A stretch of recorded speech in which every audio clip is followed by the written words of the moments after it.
صباح الخير ومساء الخير على حسب بتتفرجوا علينا امتى. النهارده حابين نتكلم معاكم على حلقة ممكن تكون عدت على كل واحدة فينا، وممكن تبقى تجربة يعني ما تعتبرش تجربة سعيدة قوي. بس الحياة بتحطنا في اختبارات كتير.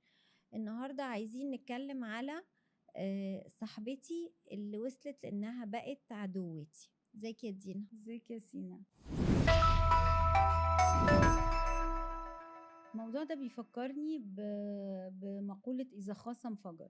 لما صاحبتي تبقى عدوتي، يعني حتى مش تبقى غريبة، تبقى عدوتي، يعني وصلوا لإيه في الخصومة دي؟ يعني إيه اللي حصل خلاهم يبقوا أعداء لدرجة أعداء؟ لازم تكون عملت حاجة قوية جدًا إنها توصّلها إنها تبقى عدوتِك. يعني أكيد إنه النهارده كان مثلًا عندنا صحاب وقت الجامعة، ما بقيناش نشوف بعض زي الأول، درجة الصداقة قلّت شوية. اتشغلنا، سكننا بعيد عن بعض ممكن، ولكن فكرة إنه خلاص إحنا ما بقيناش ينفع نبقى صحاب حتى لو اتقابلنا. ما هي دي اللي أنا بقول عليها، إن دي صديقتي بقت مش صاحبتي، بقت بعيدة.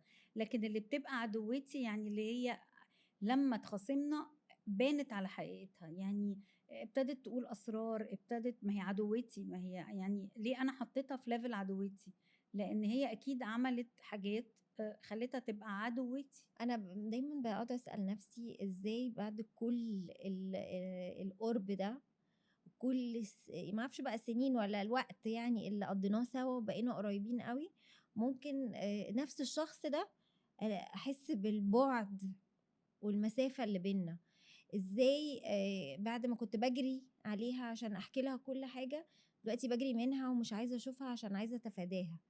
بعد ما كنت باضحك معاها وبابقى عايزة أحكي لها ده أنا عملت وأول واحدة بادوّر عليها في حزني وفرحي، بابقى باجري منها بالمسافات. عايزة أقول لِك على حاجة، تفتكري هي اتغيّرت والّا هي بانت؟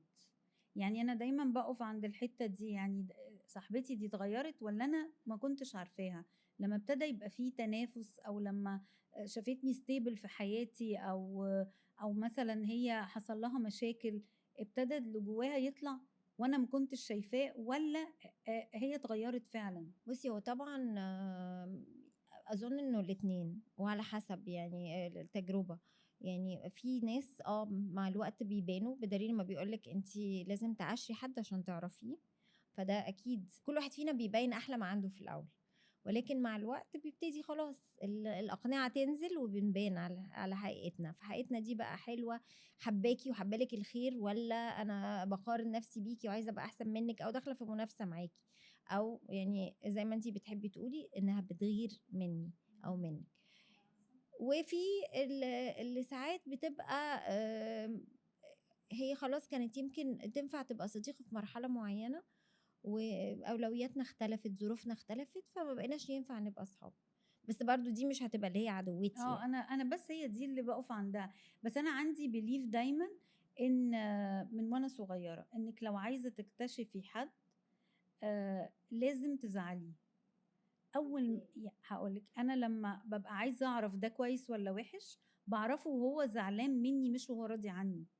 ب المَحَكّة دي بتبيّن أوي، بتبيّن دي بتحبِّك، دي معدنها كويس، دي إيه، حتى لو بعد سنين. أيوه، يبقى ده علشان زي ما أنتِ قُلتِ لو زعلتوا من بعض إذا بالضبط، خَصَم فَجَر، طلّع اللي جواها. والّا مهما كان زعلنا عمرها ما بالضبط. هتطلّع الأسرار اللي أنتِ ائتمنتيه عليها. بالضبط. ف في ناس في خصومتها وِحشة، وِحشة، وفي ناس وِحشة في أوي. خصومتها محترمة وليّنة ومتربية كده، عارفة؟ صح. ودي أهم حاجة في الصداقة. حاجة تانية برضه، هل كل اللي كانوا صحاب وبطّلوا يبقوا صحاب قفلت بإن هُم اتخانقوا، والّا ساعات بتقفلي من حد حتى من غير ما تخشي في مشكلة معاه أو تواجهيه، عارفة بمعنى أصح حسب إيه؟ تواجهيه؟ عارفة حسب إيه؟ الغِل. في ناس عندها غِل، في ناس لمّا بتقفل معاكِ بتقفل بغِل، وفي ناس بتنسحب بهدوء وشياكة. في ناس شافت إن أنا مختلفة معاكِ، أو أنا مختلفة معاها، انسحبت بهدوء. مش لازم أعمل حاجة قوية وأبقى جامدة أوي، ليه؟ أنا مش متفاهمة معاكِ، أنسحب بهدوء خالص وبشياكة. مش لازم لا نبقى أعداء، ولا أبقى عاملة cut رهيب، ولا أشوفِك في مكان ما أسلمش عليكِ وأتجاهلِك، ولا اعلي عليكي في خروجات وصحاب ايه ده؟ بس دي ناس مش سوية من الأساس. وانت و يعني بتصادفيهم كتير برضو يا يوه! ياسمين. بس أنتِ عارفة حاجة كمان، مم. الواحد كل ما بيكبر وبيبقى عنده درجة من درجات النضج أكتر، بيحس إنه مش قادر يخش في مهاترات مع اللي قدامه. يعني باحس إن أنا أساسًا حتى لو مش عايزة أعرفِك تاني، مش عايزة أقول لِك أنتِ عملتِ إيه. عشان كده السيركل كل ما بتكبري بتصغر. بتظهر. مم. أنا هامشي أو هانسحب تدريجيًا وهافضل أعاملِك كويس من يعني مش هابقى مثلًا بايخة معاكِ أو كده، بس على قد على الوش ده بس، من غير ما هاقول لِك أنتِ أنا مش عايزة أعرفِك تاني ليه، أو أنا زعلانة منِّك ليه. أنا بابقى خلاص ما حطيتكيش في حساباتي anymore، ما بتبقيش موجودة. عايزة أقولك على حاجة كمان، ضغوط الحياة ساعات برضو عشان يعني نبقى احنا أكثر لينا من الناس اللي احنا بنتكلم عليهم في حكمنا يعني. ساعات بحس إن ضغوط الحياة بتعمل حالات نفسية والناس بتتحول. يعني برضو مش عايزة أقول إن هي من الأول كانت كده وأنا ما اكتشفتهاش، أو صاحبتك اللي بقت عدوتك دي أنت كنت مش مركزة. لأ، هي ممكن تكون اتعرضت لحاجات كتيرة قوي في حياتها بوظت لها نفسيتها. بُصّي هاقول لِك حاجة، هو يعني طبعًا الناس بتتحط في ظروف مش كويسة، ساعات بتضطر ت يبقى ردود أفعالها مش سوية ومش صح، بس في الآخر أنتِ ما شُفتيش منّي غير أحسن حاجة. مش المفترض إن أنا برضه يبقى الرَد على إن أنا كنت كويسة معاكِ الإساءة، وقصاد ده ناس تانية بتبقى بتعاملِك وِحِش وأنتِ بتدّيهم أحلى ما عندِك. هقول لك حاجة على الموضوع ده، الرد بتاع ان انت تعاملي حد حلو يعاملك بإساءة دي انا عشتها كتير جدا. انت عارفة ان في ناس لما تعامليهم حلو اكتر وتتجاهلي الحاجات الوحشة اللي بيعملوها معاكي بيتغاظوا منك اكتر وبيكرهوكي اكتر. يعني يعني لما بتقابلي الكره بحب بتاخدي كره اكتر.